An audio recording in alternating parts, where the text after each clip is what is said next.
دی بیا د ولایت مخ ته ولاړو د لبړ امر یې غوښتي دی بیا سپځلي ټانک 3 ورځې ما یې سره کړي وول تسلیم سه دی اوس هم کور په لبړ کې غوښې بیشي د ده نیکه بیا غوښې بیشلې د ورته ویل بیشه ټاپ نه غواړي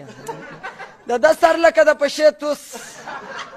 او د ده مخ لکه غوا والا چاکلیټ ده ته بیا روزه کور دروازه رنګوي وایي چې ورک سي دی بیا د کرایې په سرای کې پلار تور حمله کړه زما حق راکړه ده ته بیا پاک کې د توت سایه ور ورسېده دی بیا مځکه رانیول هغه غر په راشین سو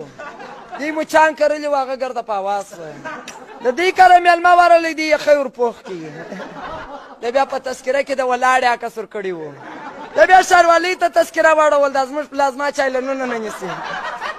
په ټي وي کې پټا اوسه د کور ته زنګ ور والي څوک خو به یې نه خوش کړي دی بیا هغه فلم کتي سنډول چې برنډه را جارو کوي دی بیا د فلم غدارو نه مړ کېدی په زوره مو مړ کوي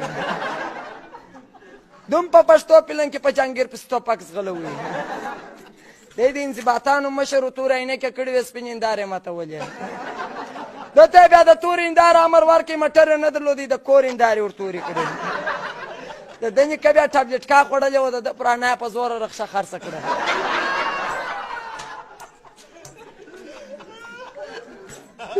ده بیا خپل نیکه په چکه ووالي ول پر سر جې را درد کوي څونې خبرې کوي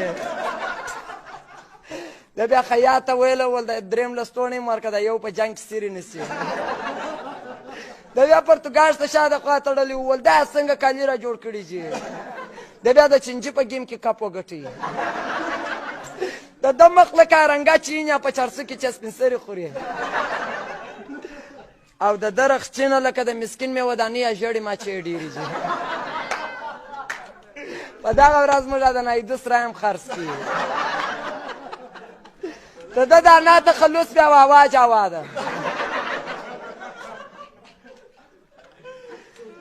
د دې همسایه مړ سو که پن نه پیدا کېدی په سپین رنګ مو ولړي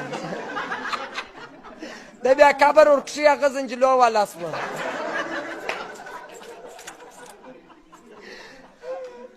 دی بیا پسه لالوي چاړه نه پیدا کېده د بام یې را وغورځوو د بیا د کور مخ ته د روحمزه بوتل چپکې ول واوا موږ هم پسه حلال کړي په دغه ورځ موږ د نوي دوسرای خرڅ کړي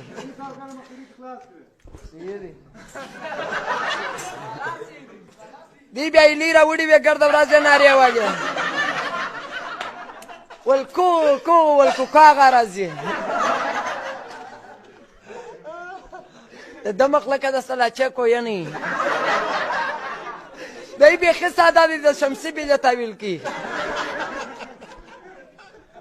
په دغه ورځ موږ د نوي دوسرای خرڅ کړي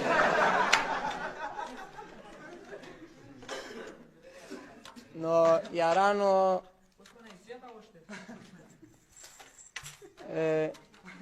دی د افغانستان د نفوس څخه وایستي